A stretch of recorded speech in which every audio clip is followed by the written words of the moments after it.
Hello students, welcome to my YouTube channel Vaghela studies. હું Vaghela sir તમારું મારી યુટ્યુબ ચેનલમાં સ્વાગત કરું છું. આ ચેનલમાં હું તમને 12 કોમર્સના એકાઉન્ટ વિશેનું સોલ્યુશન આપી રહ્યો છું. મેં તમને સેક્શન બીનું સંપૂર્ણ સોલ્યુશન આપ્યું. હવે વિભાગ સીનું સોલ્યુશન આપું છું તમને. તો મારી ચેનલને તમે હજુ પણ સબસ્ક્રાઈબ ન કરી હોય તો કરી લેજો. લાઈક કરો, શેર કરો, જેથી કરીને તમારા મિત્રો પણ મારા વિડીયો લઈ શકે, વાંચી શકે અને તૈયારી આસાનીથી કરી શકે. તો સેક્શન સી 12 માર્કનો છે. તેમાં કુલ 3 પ્રકરણો આવવાના છે. પ્રકરણ 1, 4 અને 7. 3 પ્રકરણના દાખલા આવશે. દરેકને મેં ગણીને આપ્યા છે. જો તમારે ગણાવતા હોય એવો વિડીયો લેવો હોય તો પણ મારી ચેનલમાં જજો. આ દરેક દાખલાઓ મેં ગણાવીને પણ વિડીયો બનાવેલા છે. આ એક PDF ટાઈપનું આપું છું, ટૂંકમાં ઝડપથી તમે તૈયારી કરી શકો એટલા માટે. બાકી વિગતે સમજ હોય દાખલા તો મેં આપેલા છે. મારી ચેનલમાં ગણાવેલા દાખલા છે, સમજાવીને ગણાવેલા છે. હવે દાખલો 1, મનુ, વિનુ અને કનુ. તેમનો દાખલો છે. તેમાં મૂડીનું પ્રમાણ, મૂડી આપેલી છે, એ મૂડીને વેચી છે જે પ્રમાણે આપ્યું તે પ્રમાણે. ત્યારબાદ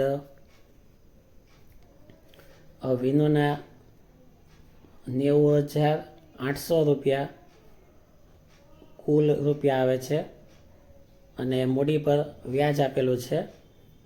90,800માંથી વ્યાજ બાદ કરીએ તો 80,000 રૂપિયા આવે. હવે તે સરખા પ્રમાણમાં છે. નફો 3 અને 80 જે લખી નાખવાના, પ્લસ કરો એટલે બાકીના મનુ અને કનુના રૂપિયા આવશે. ત્યારબાદ દાખલો 2, મિલી, હેલી અને જુલી. નફો છે 1,89,000. તેમની વેચણી, ખોટી વેચણી સરખા પ્રમાણમાં હતી. સાચી વેચણી 1:2:4 પ્રમાણ કરવાની છે. આ કરીએ.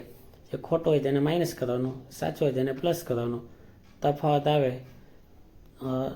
તેમાં માઇનસ તફાવત આવે તો ઉધાર લખવું, પ્લસ તફાવતને જમા લખવું અને ભૂલ સુધારણા નોંધ લખવી. દાખલા નંબર 3, ભાગીદારો છે માનવ, પ્રણવ, બિમલ. તેમાં પ્રણવનો ભાગ 1 છે, માનવને તેના કરતાં 4 ગણો છે અને બિમલને તેના કરતાં અડધો છે ભાગ. અને કુલ નફો છે 87,500. માનવનો નફો, તેનો ભાગ છે 4/7. પ્રણવનો નફો, તેનો ભાગ છે 1/7. બિમલનો નફો, તેનો ભાગ છે 2/7.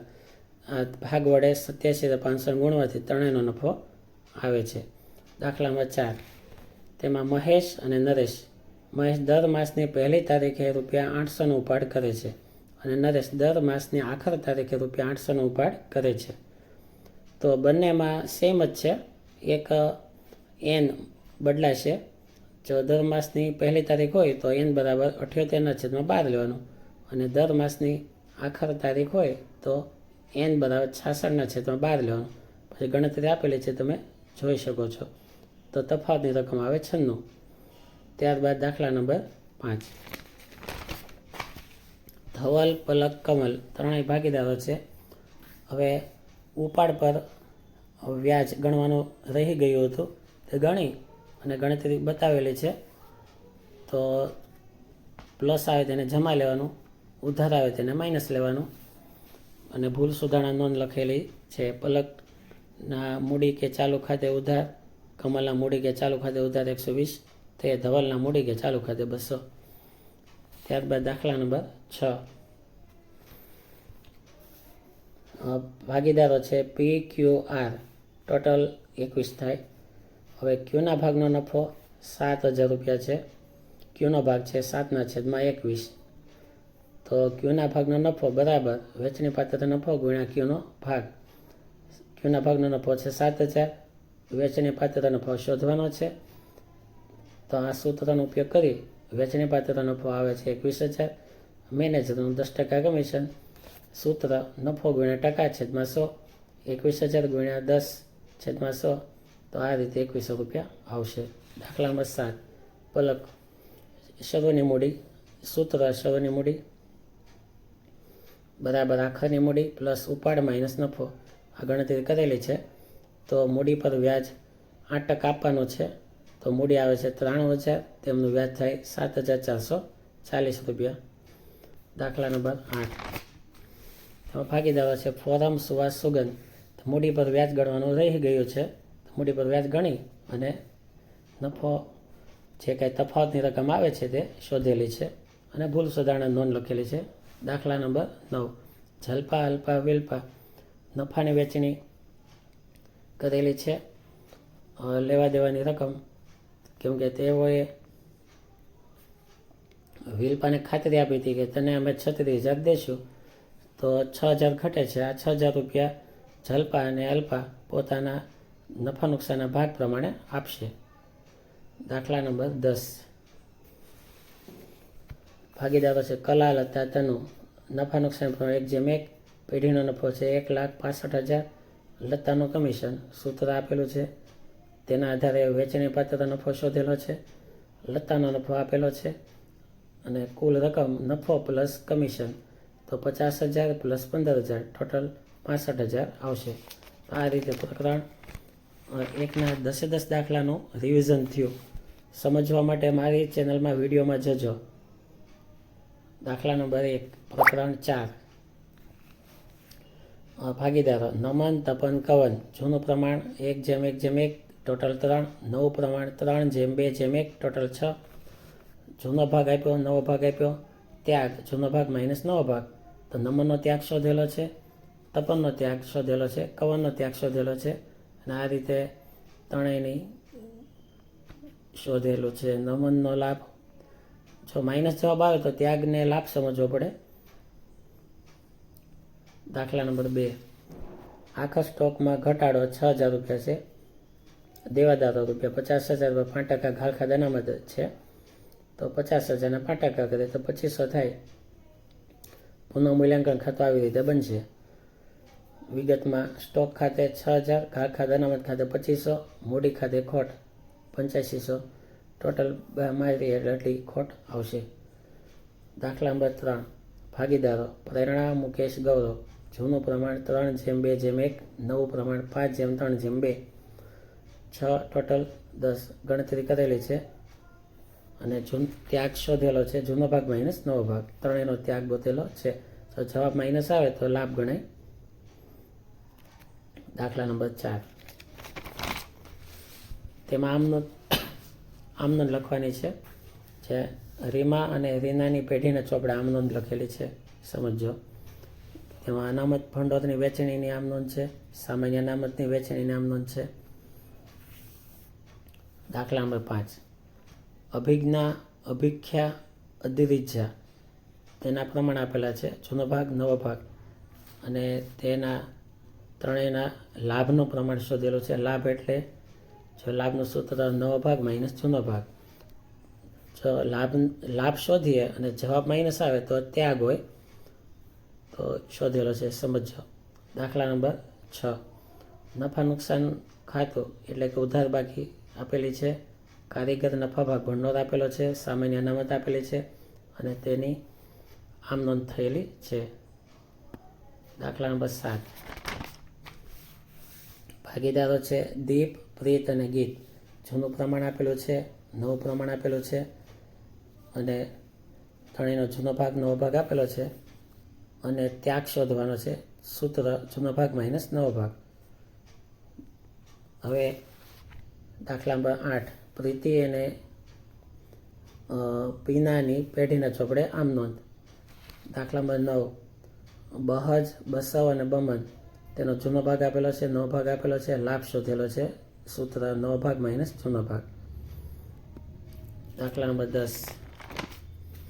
જનવ અને જનેશની આમનોંધ આપેલી છે.